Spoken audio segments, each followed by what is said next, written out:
The host of our next session is someone you might be very familiar with if you've been loyal to BlogHer, and I know so many of you have been.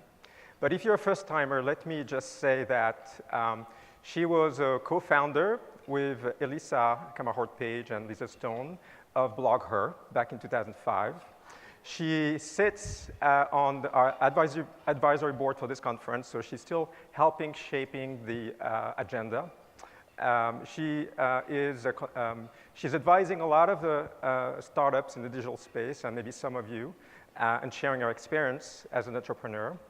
And you've heard it here first, she's about to launch a next venture called the Scale Collective in November. And as you can imagine, it's an organization that will support women entrepreneurs. So please, oh, and I'm really excited I can practice my French accent on her name. So please welcome Jory Desjardins.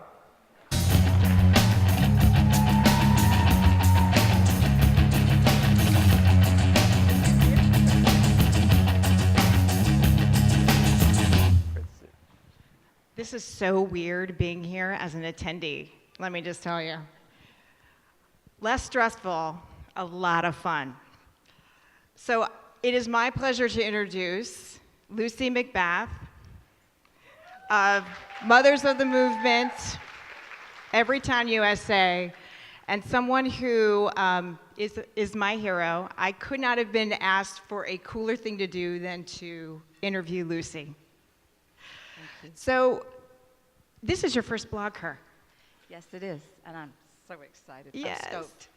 And you were here yesterday, right? Yes, I was here listening during the breakfast session. I got to listen to Sarah Michelle Gellar, which was really exciting. And then I was hoping to listen to Kim Kardashian, and I got pulled out. And I was like, oh my gosh, I love to listen to Kim. So yeah, but I actually got a chance to sit on another panel about, and it was really very, very interesting because doing the work that I do, you know, I wanted to understand how other bloggers were being able to navigate in this political climate. So I sat in on that panel. Very interesting.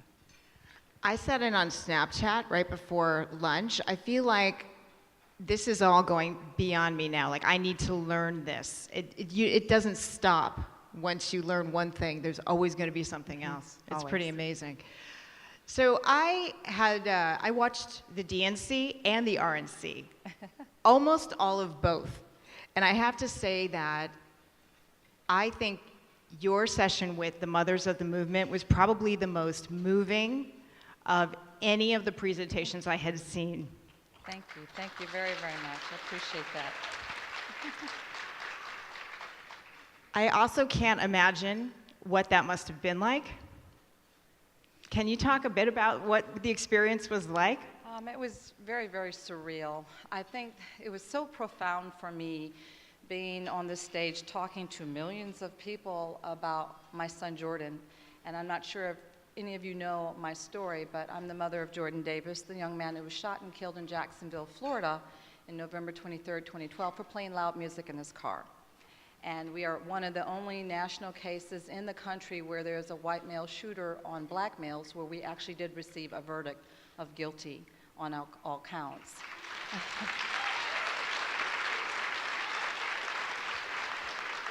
So for me, being able to speak at the DNC, I was just extremely, it was so heart-rendering for me because I felt like this was my opportunity to tell the world who my son was and also to talk about how important it is for us to raise the consciousness on this issue of gun violence prevention within the nation. And then not only that too, because I am a Hillary supporter, I actually do travel as a surrogate for her. I wanted to make sure that people understood that she was in our corner in terms of trying to keep our communities and our future generations safe.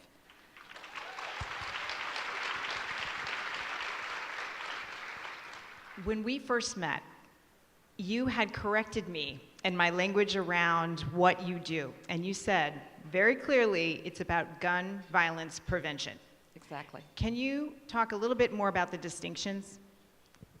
Well, when people, and so to speak, people get up in arms when you talk about gun control. And gun violence prevention, we use that verbiage, that rhetoric, simply because it's not about a matter of trying to control your rights to own guns and to have guns. Under the Second Amendment, you are absolutely able to protect yourself and to have guns in your homes or on your person. But what we're trying to get the nation to understand is that gun violence prevention is the means by which we institute some very strong laws, common sense laws within our existing gun laws that prevent the kinds of tragedies that you see happening around the country, such as what happened to my son and a lot of other families that are grieving around the country that have lost their loved ones to unnecessary gun violence. So the way we like to say is disarming people, getting them to listen to you, and if we say to you, yes, you have a right under the Second Amendment to bear arms. And people will say, okay, well then I'm going to listen to you then, because you're not trying to take my gun away, but we're just trying to establish some common sense measures put in place with our existing gun laws so that none of you have to suffer the way that I have suffered.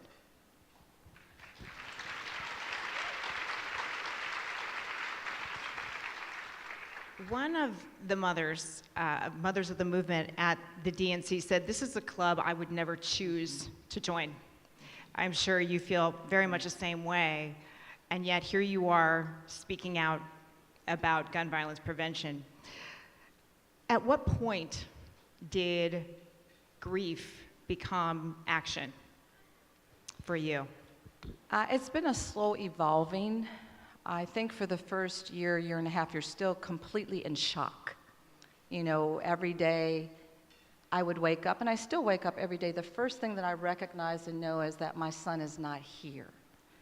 That, you know, I'm not going to be the grandmother. I don't get a daughter-in-law. I didn't get to watch him go off to college. You know, all of those never will haves. You think about that every single day.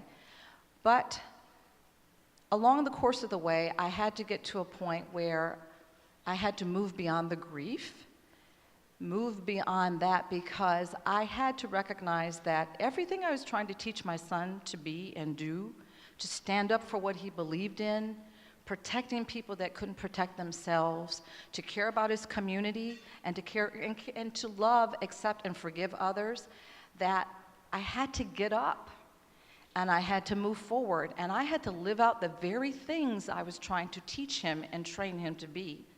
Otherwise, if I continued to lay in my grief and continued to still mourn him, then that's a second death.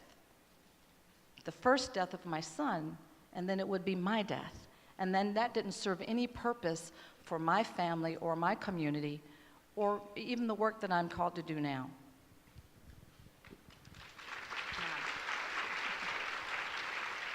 So you're part of several organizations. There's Mothers of the Movement, Everytown. And could you just tell us a bit more about the distinctions, so for those who don't know what these organizations are? Okay, well, I always say that I have evolved into an accidental activist. First and foremost, I started just speaking out and telling my story. And I met this wonderful group of mothers called Moms Demand Action for Gun Sense in America. And they are a group of mothers and gun owners and just everyday citizens across the country that have decided that they're going to stand up and take back our communities and really work to keep and preserve human life and keep our communities and our families and our loved ones safe. So I joined Moms Demand Action for Gun Sense in America, which is the largest nonpartisan gun violence prevention organization in the country.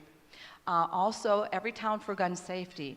Everytown for Gun Safety is the umbrella organization that Moms Demand Action for Gun Sense in America sits under. Mayors Against Illegal Guns and Moms Demand Action for Gun Sense in America sit under the umbrella organization of Everytown for Gun Safety. So Moms Demand Action basically started by Shannon Watts, who was a stay-at-home mother of 5. And after the shooting at Sandy Hook, she really wanted to do something. She was so pained and hurt by the loss of all those babies. She got online and she started a Facebook post. And within just a matter of days, there were over like 200,000 people that had liked her page. So she's taken this online movement and it has evolved into a grassroots movement, which now we call Everytown for Gun Safety. Mothers of the Movement, last October, Secretary Clinton pulled together 12 of the mothers across the country that had been affected by gun violence.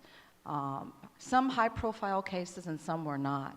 And she wanted to know from us, from a grieving mother standpoint, what is it that this country needs to do to address gun violence? You know, what can we do for you? What is it you want to see? Because I think she was just still trying to decide a platform, how she was going to address the gun violence in the country. She pulled us together, and I asked her specifically at the end of the meeting, I said, Secretary Clinton, I think you know that every woman in this room would gladly support you, but what is it you want from us? And she said, she says, individually, all of you are doing the work within your own respective communities. You're all challenging the gun laws and the gun culture. But if you came together as one united front, what power you could have, we would have to create and stimulate this dynamic movement to save lives. Hence, we have become, for Secretary Clinton, mothers of the movement. And clearly, the power was palpable at the DNC. It was remarkable. So you're an accidental activist. I imagine now you've seen some change. Can you talk a bit more about some of the change you've seen? Because I think that an issue that I know I've heard from people when I'm asking about how they're disturbed by gun violence, but come on. This isn't gonna, I mean, you see what happens in Congress. No one's gonna pass anything. What am I gonna do? What kind of progress have you seen? Well, absolutely. We've seen a great deal of progress. And what we like to say in our movement is, you know, we lose going forward. I mean, well, I don't know if I said that right, but actually, you know, we have a lot of smaller successes, but we do lose forward. And the media will never tell you the successes that we have, but we've had tremendous success in states like Oregon and Washington, where we've actually been able to pass background check legislation for all gun sales. Because, you know, those are successes that you don't know about. And specifically for the gun states, the southern states, like where I live in Atlanta, Georgia, and Florida, where Jordan was actually gunned down, we've been able to stave off guns on campus, which is huge, because even just a few years ago, you know, our legislators were not listening to their constituents. They were listening to the NRA gun lobby, being beholden to the NRA gun lobby, but now we begin to see that they're listening to us. They're beginning to understand that they have a responsibility to be accountable to their constituents in their communities that they serve, and that they have to be aware that they have a responsibility to keep and preserve human life. And so we've been able to keep guns off campus in Georgia and Florida, and also too, preventing the expansion preventing the expansion of stand your ground. That is the law around the country that basically says that you can shoot first and ask questions later. That is the gun law under which my son was murdered. So we've been able to really just kind of slowly move that wheel forward. As our founder likes to say, Shannon Watts says all the time, that this is a marathon. It's not a sprint. It's going to take a lot of years to change the gun culture. The NRA gun lobby has been crafting a lot of these laws for the last 25, 30 years. The NRA gun lobby is not the same gun lobby of, before. There's become a very extremist leadership that's enacting a lot of these gun laws. That is the reason why you see, so many people being gunned down in communities, so many guns are being sold illegally on the black market, and they're being ushered, between states. That's the reason why you see so many people are selling guns to their family members, straw purchases illegally. And so it's really important that we challenge what's happening in the country. We're beginning to see some movement. We've got a lot of years to play catch up to. But in the end, this is the right thing to do, preserving human life without infringing upon people's rights to have a gun. So we're going to win in the end.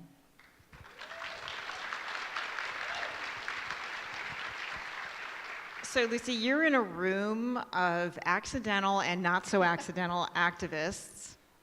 What is the one or two things they can do now to help? Well, this is such a tremendous group of cultural influencers. And so you can actually take out your phones, which I know you all have them right now, and you can text READY, the word READY, to 64433. Text READY to 64433. And that way you can be engaged in getting involved in gun violence prevention. You can do it simply just by doing it digitally. Or you can go to everytown.org or momsdemandaction.org. And you can join in on the campaigns that we have around the country. We have chapters in every single state. We are mothers, we are gun owners, we are teachers, we are law enforcement. We come from all sectors of the society, and we're working to keep you safe. Lucy, thank you for being here today. Lucy McBath.